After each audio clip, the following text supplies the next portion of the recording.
Phoenix has made history. As we reported yesterday, the city hired its first female police chief. Jerry Williams, who will take over for current chief Joe Yonner in October, was introduced to the community today at a news conference. This morning, City Hall was filled with community members and city officials while the Arizona native and former Oxnard, California police chief was officially announced. She said her first order of business will be to continue to increase transparency and bridge the gap between public and police. We are one community. It's not law enforcement in the neighborhoods. It's not law enforcement in everyone else. We are you and you are us. So we look forward to serving you. I had an opportunity to sit down with Chief Williams, a Maryville native, to discuss more details in her plan and hear how the recent shootings in Maryville and Phoenix, her hometown, will help fuel her passion.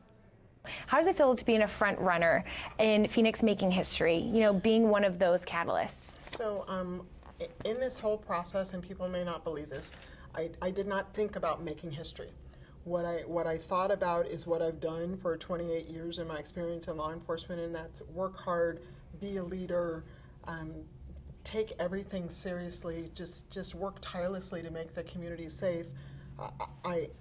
I'm certain it was in my mind. As a Maryville native, yes. Obviously we've had some tragic events going on with these shootings, and so how do you feel reading about that news and seeing that news going on? So, you mentioned Maryville. Yes, born and raised in Maryville, went to Maryville High School, went to elementary school in Maryville. When I see that incident happen, to me it impacts the entire city.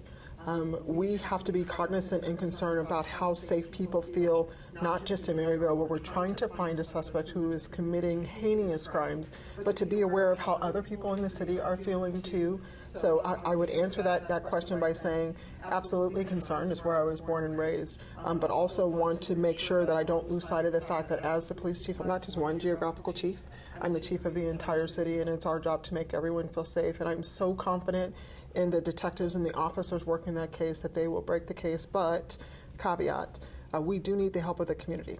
And so someone has seen something, so please say something to us. So we really do want to resolve the issue and bring justice to those family members. So you had mentioned earlier that one of your main goals is to help bridge that gap between community members and police, and making sure that community members are no longer, afraid or worried about police officers. How are you going to help with that transparency? You mentioned transparency earlier. So what I want to do or start off by saying is that the vast majority of police contacts that officers in the Phoenix Police Department make every day are favorable. They're wonderful. They're helping people. They're answering calls for service. They're problem solving. In those rare instances and occasions where there are challenges, I have to be notified. If I don't know that something has happened, how am I going to fix something if I don't know that something has happened? How am I going to know to train if I don't know something has happened? Chief Williams is flying out of Phoenix today to support her son, Alan Williams, in Las Vegas for a summer basketball game. Her son is a member of the Phoenix Suns.